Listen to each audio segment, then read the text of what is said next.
All right, welcome to the conversation on the TYT network.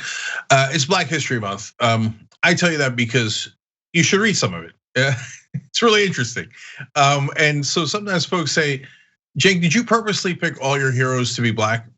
No, there's actually a really good reason for it, because they were the underdogs. They were folks like Frederick Douglass, Shirley Chisholm, Martin Luther King, and the list goes on and on and on and on and on. Harriet Tubman, I mean, we can list them all, right? Incredibly courageous, rebels, progressives, looking to overthrow an oppressive system. If they're not your heroes, you should look into it. Do some self-reflection. So we want to bring on Derek Johnson back here, president and CEO of the NAACP, and talk about the future. Obviously, we'll have to touch on the past a little bit, but we also want to talk about how we can get things right going forward. So, Derek, it's great to have you back on TYT. Oh, good to be here. All right, so let's go a tiny bit backwards in history, all the way to January 6th of this year. And then we'll go to the Biden administration. So a lot of folks were surprised that some in the right wing in this country wanted to use violence to overthrow democracy and hence equality. I was not at all surprised. I'm writing a whole book about this. If you look at the history of America, it is the right wing trying to take away equality and justice from certain people through violence. So, Derek, how did you take January 6th, and what's your perspective on it? Well, I wasn't surprised that that type of energy existed. Well, I was surprised with the boldness in which they would go to the US Capitol and commit treason, acts of murder, harm people, and destroy federal property. That was shocking. It was also shocking that we were not prepared for what was obvious in the works for several weeks leading up to it. The New York Times today, yesterday, have a great article about the 22 days leading up to the insurrection and all of the things that were being said and done to poison the minds of so many individuals to think that it was a patriotic activity to go and commit treason, which is no different than the Confederacy thinking that they were fighting a noble war when in fact they took up arms against this government. And so it's unfortunate that we're revisiting history in a way in which it could destroy our democracy, destroy our nation, and people must be held accountable. Look, I got to go to the thing that I always go to because it's so prevalent and overwhelming, which is the media reaction. So the reason why I say I'm not surprised is because, well, what did the right wing do before? Well, they committed treason against America. They attacked us, and they did it to make sure that people did not have equal rights. So when they tell me the right wing is patriotic, I've got overwhelming evidence to the contrary. They literally attacked the United States of America. And that was not the left wing. That was definitely the right wing of this country. And then they did it in Jim Crow. Again, violence upon violence and terrorism on top of terrorism to make sure that people didn't have equality and justice. They did it through the Southern strategy, but the media will not say that it's the right wing for fear of offending them. But it's our lives that are on the line as they worry about offending the feelings of right wingers in this country. So obviously I'm worked up about it, but I'm curious what your take on the media is, and in my opinion, they're nonstop false equivalency. Well, the media, both traditional media, cable media, but social media. This past summer, we joined with Anti-Defamation League, Color Change, and several other groups, Free Press, and we organized Stop Hate for Profit campaign because we recognized that social media platforms such as Facebook was making a profit off of division. The power of social media without any regulatory oversight, without any guardrails, it was the super spreader that created January 6th. Fox News is a problem. Talk radio is a problem.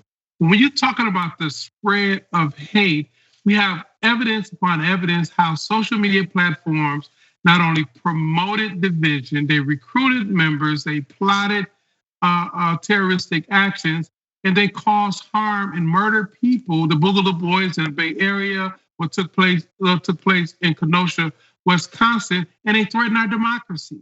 And those are the very things we say that will happen if they didn't put the guardrails in place. And so whether it's social media, whether it's broadcast media with false equivalencies, or whether it's cable news, we have to ensure that we protect our democracy and protect people. And this notion of false equivalency should go out the door. What is the thing to keep people safe? You cannot scream fire in a crowded theater. Why? Because people can be harmed. We should not allow right-wing terrorists define what should be appropriate in terms of speech when people are being harmed, have been harmed, and quite frankly, there are many of us who are still under threat of being harmed. Yeah. Last thing on this, and then we'll move on to the Biden administration. One of the things that bothered me most, and we showed it on the show several times, was the overwhelming force when there was a Black Lives Matter protest in DC. And it was literally an army showed up, and we showed the pictures of dressed in military fatigues, et cetera. And no one had threatened violence there. And then when Trump and his right-wing goons actually talked a lot about violence ahead of time, and a lot more people came up, there was almost no police presence. So talk to us about that disparity that permeates law enforcement throughout the country. In the case of the Capitol on January 6th, one must wonder whether or not there was collusion with law enforcement, with the military, to allow such breach on our nation's capital. The Black Lives Matter peaceful protest that prior summer was some 5 miles away. There was no threat to the Capitol, and yet you had reinforced military presence. But when there was a clear and direct threat to individuals who preside as policymakers, including Republicans, because there was a guillotine brought to hang the vice president, nothing was done. You had the regular force. I worked on Capitol Hill. I know what it means to get in the Capitol. It's not a difficult thing to navigate. They have the equipment, they have the personnel, they have the training, and yet they were not prepared, even though 2-3 weeks prior, there was much planning on social media saying that this would take place, transition to Biden. It's going to be incumbent upon the new administration and the Department of Justice to hold people accountable. We cannot soft step this. We soft step domestic terrorism when it came to Timothy McVeigh. We soft step so many acts of violence, whether it was in Charlottesville or in that synagogue in Pittsburgh or the church in South Carolina. The face of domestic terrorism isn't African Americans. It isn't Muslim. It isn't a foreign nation. It is individuals who are born, bred here, who feel a level of entitlement. And if they don't get their way, they seek to take up arms and hurt people. We have to hold people accountable. And that's going to be important for this new administration to do as aggressively as he campaigned for office. So we're talking to Derek Johnson. He's the president of the NAACP. Speaking of the Biden administration, they've gotten started. So what's your take on their initial couple of steps here? I am pleased with the direction. It was eerie different from January 6th to January 20th and January 21st. The whole dynamic changed. The air of cooperation shifted. The feeling that we probably can get our democracy to working properly once again. The harm of the prior 4 years must be repaired. And as appointment announcements being made, people felt good. I have friends in the Native American community who had a sense of pride and inclusion when they heard the announcement of the Secretary of Interior, the first ever Native American to be appointed. I am really excited about some of the other appointments.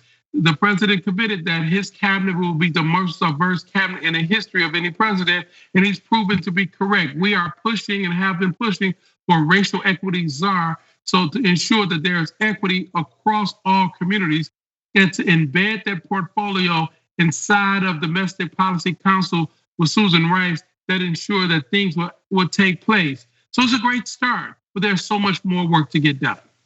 So Derry, let's talk about the Domestic Policy Council. For folks who don't know, what is that and why are you excited about it? Well, Domestic Policy Council is the set of individuals headed by Susan Rice who actually will review domestic policy and advise the president on what approaches, what strategies, what priorities should take place. They will have the convening power of cabinet secretaries to sit down and talk about interagency cooperations around big policy opportunities.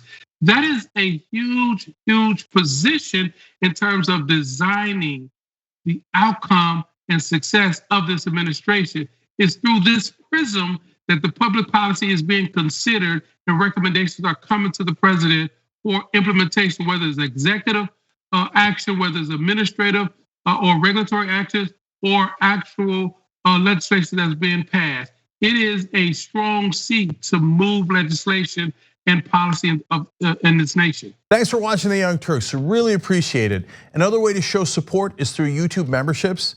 You'll get to interact with us more. There's live chat emojis, badges. You've got emojis of me, Anna, John, JR. So those are super fun. But you also get playback of our exclusive member-only shows and specials right after they air. So all of that, all you gotta do is click that join button right underneath the video. Thank you.